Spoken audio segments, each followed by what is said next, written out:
Hi guys, today we'll discuss question and answer of Nelson Mandela Long Walk to Freedom. So let's start. First we'll see oral comprehension check type of question. So first question is where did the ceremonies take place? वो जो आप कह सकते हो शपथ समारोह या जो उत्सव था वो कहाँ हुआ था. Can you name any buildings in India that are made of sandstone. और भारत में कोई ऐसी बिल्डिंग जो कि सैंडस्टोन से बनी है उसका नाम बताना है. ठीक है. तो the ceremonies took place in the campus of the union building of Pretoria. तो सेरेमनी कहाँ पे हुआ था? तो एम्पी थिएटर जो कि कहाँ पे है, प्रिटोरिया में है, वहाँ हुआ था. और इंडिया में ऐसे सैंडस्टोन से बनी हुई इमारतें हैं तो वो है the parliament house, Rashtrapati Bhavan, supreme court of India, the red fort, ये सारे हैं. Okay. Can you say how 10th May is an autumn day in South Africa. So 10 मई का दिन ऑटम डे साउथ अफ्रीका में कैसे है? तो 10th May is an autumn day in South Africa because on this day there was the largest gathering of international leaders on South African soil for the installation of South Africa's first democratic or you can say non-racial government. अब 10 मई का दिन वैसे भी जो south Africa है वो northern hemisphere में पड़ता है. ठीक है. तो या तो मई में ऑटम का मंथ आता होगा, ऑटम का सीज़न आता होगा, या फिर हम कह सकते हैं कि 10th में ऑटम का डे इसलिए था क्योंकि उस दिन वहाँ पे नॉन रेशियल गवर्नमेंट बनी थी, या फिर कह सकते हैं फर्स्ट डेमोक्रेटिक इलेक्शन हुए थे और उसमें इनको आउट ऑफ 400 से 252 सीट मिले थे. तो और इंटरनेशनल लीडर्स, बड़ी बड़ी डिग्नेटरीज, बिजनेसमैन सब आए थे इनको कॉन्ग्रेचुलेट करने के लिए. So that's why 10th May is an autumn day in South Africa. At the beginning of his speech, Mandela mentions an extraordinary human disaster. What does he mean by this? What is the glorious human achievement he speaks of at the end? So, by an extraordinary human disaster, वैसे भी south Africa में बहुत ज़्यादा मानव को यातनाएं झेलनी पड़ी थी क्योंकि काले गोरों का ये जो बहुत ज़्यादा भेदभाव था. Mandela meant to say that colored people have suffered immensely due to discrimination at the hands of white. और extraordinary human disaster का मतलब था मंडेला के हिसाब से कि वहाँ के जो लोग थे वो लोग गोरे लोगों ने काले लोगों को बहुत ज़्यादा टॉर्चर किया था, बहुत ज़्यादा भेदभाव की थी. तो उनके कहने का मतलब यही था कि उन्होंने उन्हें बहुत टॉर्चर किया था. He consider it as a great glorious human achievement that a black person had become the president of the country where the blacks were not considered as human beings and were treated badly. अब second part का answer है कि glorious human achievement का क्या मतलब है. तो उनके कहने का ये मतलब है कि जहाँ पर एक साइड जो वाइट सुप्रीमेसी थी, ब्लैक लोगों को इतना टॉर्चर करती थी, इतना ज़्यादा बुरा बर्ताव करती थी, आज उसी देश में एक ब्लैक आदमी क्या है वहाँ का प्रेसिडेंट बना है. तो ये इनके लिए सबसे बड़ी ह्यूमन अचीवमेंट थी. तो यही बात वो कहना चाहते हैं. What does Mandela thank the international leaders for. अब मंडेला ने सारे इंटरनेशनल जो लीडर्स वहाँ इकट्ठे हुए थे उनको किस चीज़ के लिए थैंक्स बोला. तो Mandela felt privilege to be the host to the nations of the world because not too long ago the South Africans were considered outlaws. अब मंडेला को बहुत अच्छा लग रहा था, बहुत अपने ऊपर गर्व महसूस हो रहा था कि आज वो अपने ही देश में उन सारे लोगों का स्वागत कर रहे हैं, उनका वेलकम कर रहे हैं जो कि बहुत टाइम पहले ये जितने भी ब्लैक्स थे उनको आउटलॉस कहते थे. अपने ही देश में आउटलॉस, आउटलॉस मतलब विद्रोही, ठीक है। आज वही लोग उन्हीं लोगों में से एक जन क्या कर रहे हैं, सबका स्वागत कर रहे हैं। He thus thank all the international leaders for having come to witness his venture as president, और इसीलिए वो सबका शुक्रिया अदा करते हैं जो कि सब के सब वहाँ पे आए होते हैं अपना बेस्ट विशेस देने के लिए, अपना बेस्ट ऑफ लक बोलने के लिए। Since this event could be consider as a common victory for justice, peace and human dignity, और क्योंकि ये अकेले की विजय नहीं थी, बल्कि ये जो विजय थी वो थी इंसानियत की, शांति की, न्याय की, इसीलिए। What ideals does he set out for the future of South Africa? Mandela sets out the ideals of poverty, elevation and removal of suffering of people.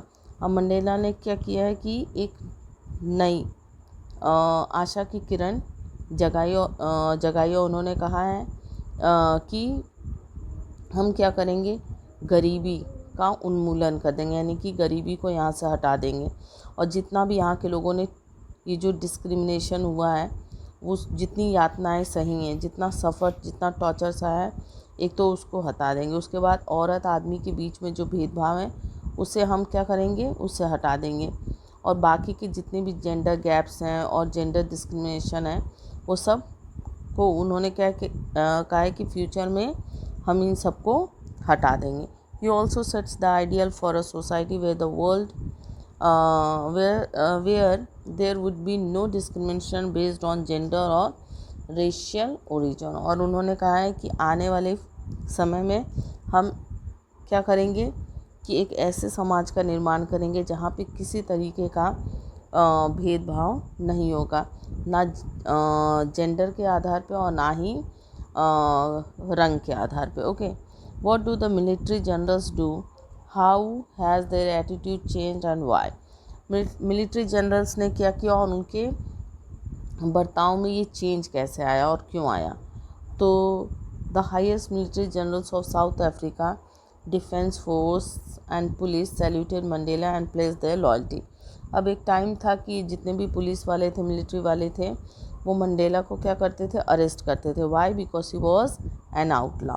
लेकिन अब क्या है कि जब एक non racial form of government form हो गई है, डेमोक्रेटिक गवर्नमेंट फॉर्म हो गई है, तो यही जितने भी हाईएस्ट मिलिट्री जनरल्स थे, पुलिस वाले थे, ये सब उनको आकर सैल्यूट करते हैं और प्लेज यानी प्रतिज्ञा लेते हैं कि हम अब आपके प्रति, आपकी सरकार के प्रति वफादार रहेंगे। That attitude changed towards blacks had taken over a great change. Instead of arresting a black, they had saluted him. और अब क्या चेंजेस आया है, तो अब वो लोग उन्हें अरेस्ट करने की बजाय उन्हें सैल्यूट कर रहे हैं, अपनी लॉयल्टी शो कर रहे हैं। Okay, why were two national anthem sung? उस दिन क्यों दो राष्ट्रीय गीत गाए गए थे? तो उस दिन दो नेशनल एंथम इसलिए गाए गए थे। On the day of the inauguration two national anthems were song, one by the whites. एक तो गोरे लोगों ने अपना नेशनल एंथम गाया था और दूसरा काले लोगों ने अपना नेशनल एंथम गाया था। This symbolise the equality of blacks and white, और वो एक दूसरे का वो साथ दे रहे थे जिससे कि ये पता चल सके कि अब दोनों के बीच में कोई भेदभाव नहीं है, और दोनों जल्दी ही क्या करेंगे, एक दूसरे के नेशनल एंथम का जो लिरिक्स है वो सीख लेंगे। लिरिक्स मीन्स होता है बोल। Okay, how does Mandela describe the systems of government in his country? तो इसके दो पार्ट है, पूछा है इन द फर्स्ट डिकेड।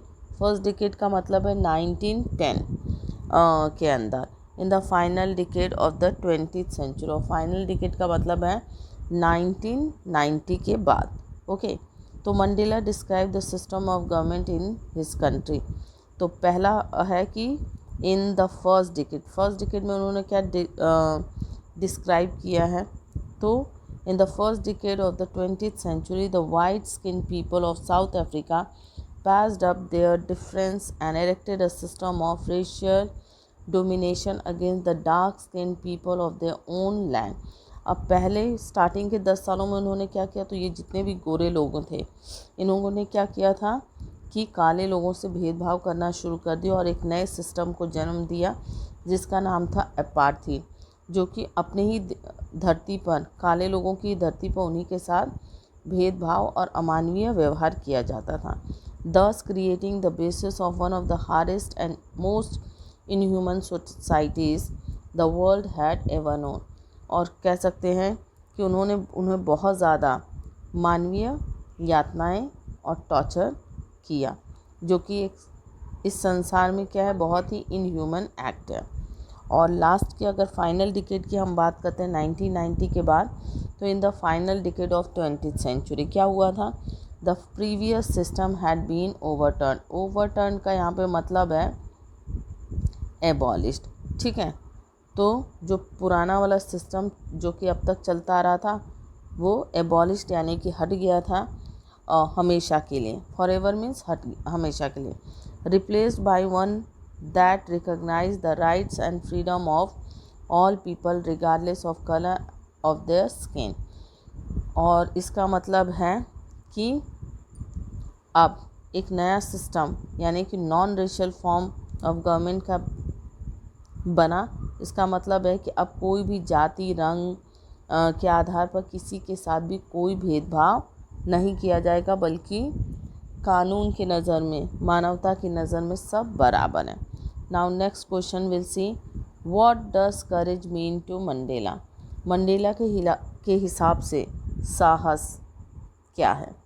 तो for Mandela courage does not mean the absence of fear but victory over fear.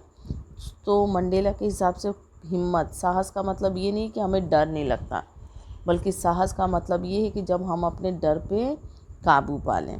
According to him brave man need not be fearless but should be able to conquer over it.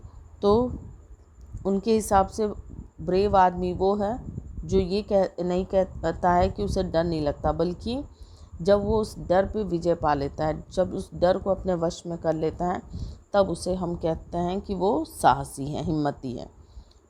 Which does he think is natural to love or to hate.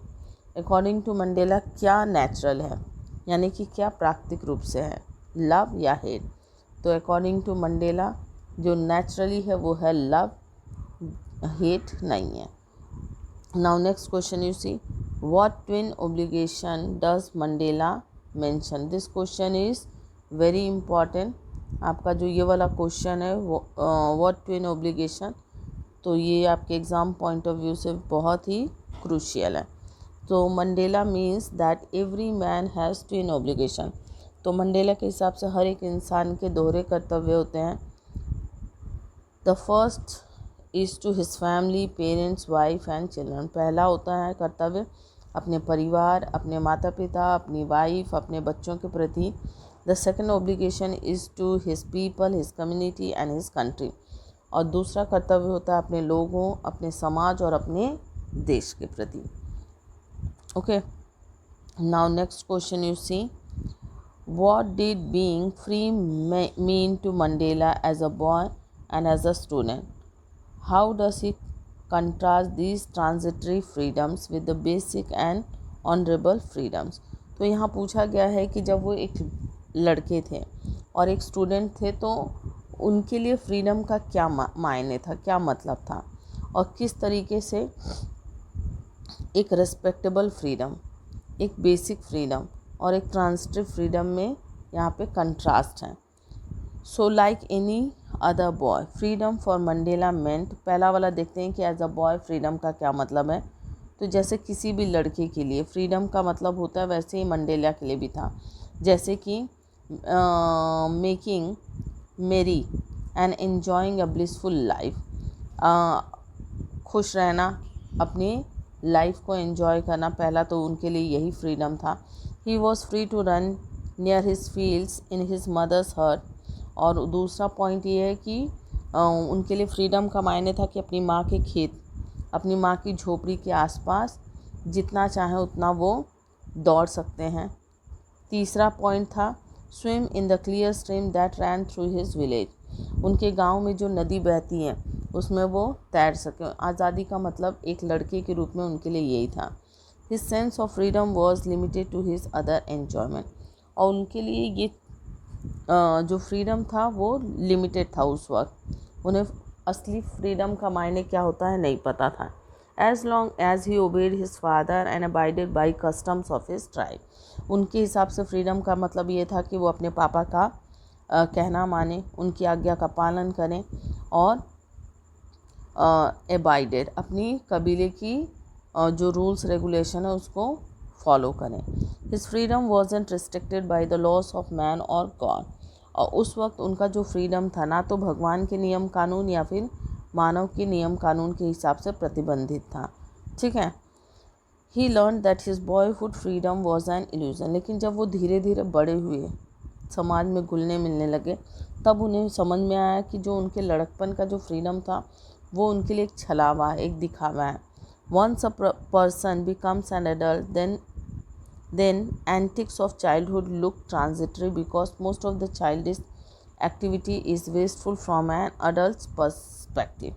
अब क्या है, जब जैसे जैसे बच्चा बड़ा होता है तो उसके क्या है कि उसके विचारों में बदलाव आता चला जाता है और तब उसे समझ में आता है कि जो बचपन में जो चीज़ें मैं सोचता था अब वो चीज़ें क्या हैं, काफ़ी हद तक गलत हैं या फिर वेस्टफुल हैं या फिर एक इल्यूज़न है। और जब वो बड़े हुए, समझदार हुए, एक युवक बने एज एन अडल्ट। अब हम सेकंड पॉइंट लेते हैं कि जब वो एडल्ट हुए तब फ्रीडम का उनके लिए मायने क्या था। So the transitive freedoms of being able to stay out at night. अब उनको क्या चाहिए था, अभी भी वो शेल्फिश थे और उनको फ्रीडम चाहिए था सिर्फ खुद के लिए, जैसे रात को वो बाहर घूम फिर सकें, रीड व्हाट ही प्लेज, जो पढ़ना चाहते हैं वो पढ़ सकें, गो वेयर ही चूज़, और जहाँ जाना चाहें वहाँ जा सकें। अब फ्रीडम का मतलब उनके लिए ये था। Later as a young man in Johannesburg he yearn for the basic and honourable freedom of achieving his potential, earning his keep and of marrying and having a family.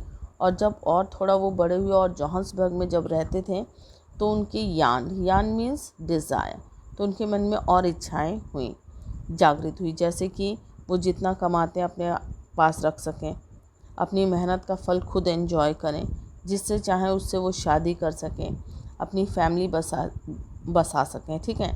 Earning honest livinghood for the day bread gets an honourable existence in the family and in the society.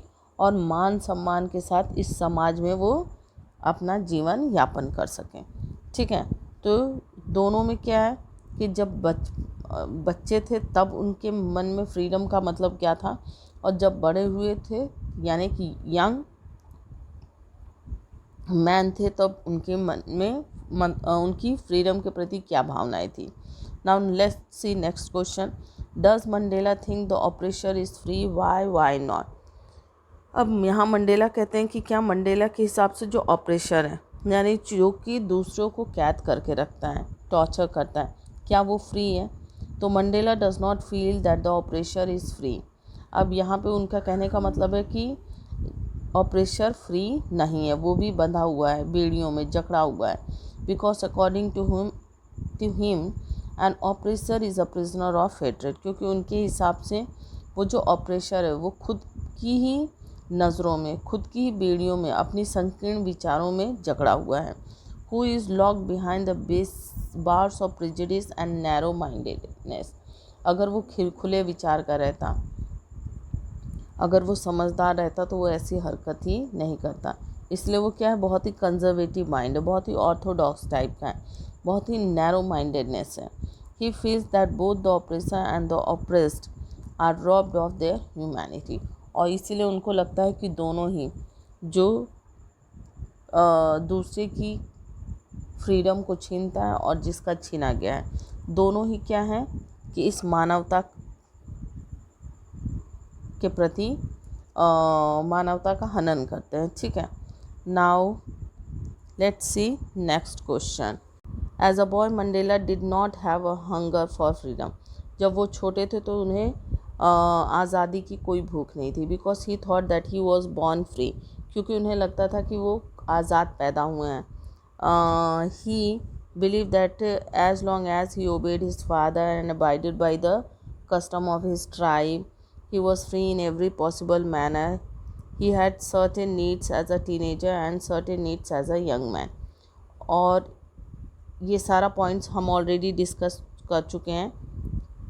जैसे कि जब वो एक बच्चे थे तो अपने mother के फील्ड के आगे पीछे घूम सकते थे, अपनी झोपड़ी के आगे नदी में तैर सकते थे, वो चौड़े पीठ वाले बैल की सवारी कर सकते थे, अपने कबीले के रूल्स रेगुलेशन को फॉलो कर सकते थे.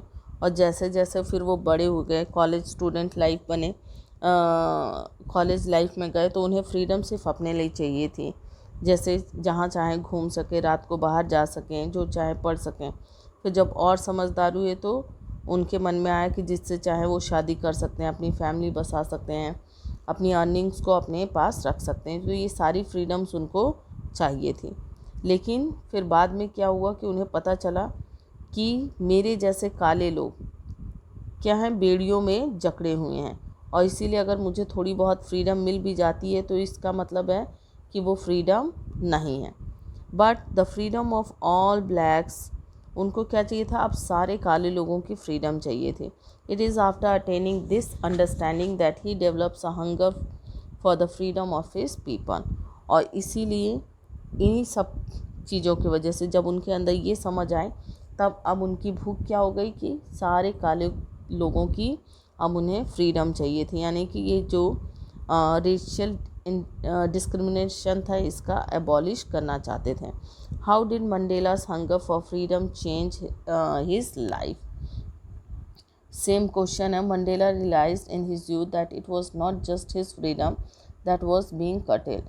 अब मंडेला जब एक नवयुवक बने तब उन्हें समझ में आ गया कि सिर्फ उनकी ही आज़ादी का हनन नहीं हुआ है, but the freedom of all blacks, बल्कि सारे काले लोगों की आज़ादी का क्या है, हनन हो रहा है. The hunger for his own freedom became the hunger for the freedom of his people. और अपनी आज़ादी की भूख उनकी सारे लोगों की आज़ादी की लड़ाई बन गई. This desire of a non racial society transformed him into a virtuous and self sacrificing man. और इसी इच्छा ने उनको क्या बना दिया, एक विद्रोही स्वभाव का बना दिया, एक सेक्रीफाइसिंग मैन बना दिया. यानी कि जो दूसरों के लिए क्या करता है, सेक्रीफाइस करता है. Thus he joined the African National Congress and this changed him from a frightened young man into a bold man. और इसी के वजह से आज़ादी के लिए उन्होंने क्या किया, ANC पार्टी ज्वाइन की, और जिससे वो एक डरपोक आदमी से एक बोल्ड आदमी बन गए, एक फैमिली लविंग आदमी से वो क्या बन गए, एक मॉन्क बन गए. Okay, so student, this was the question answer of your second chapter, Nelson Mandela.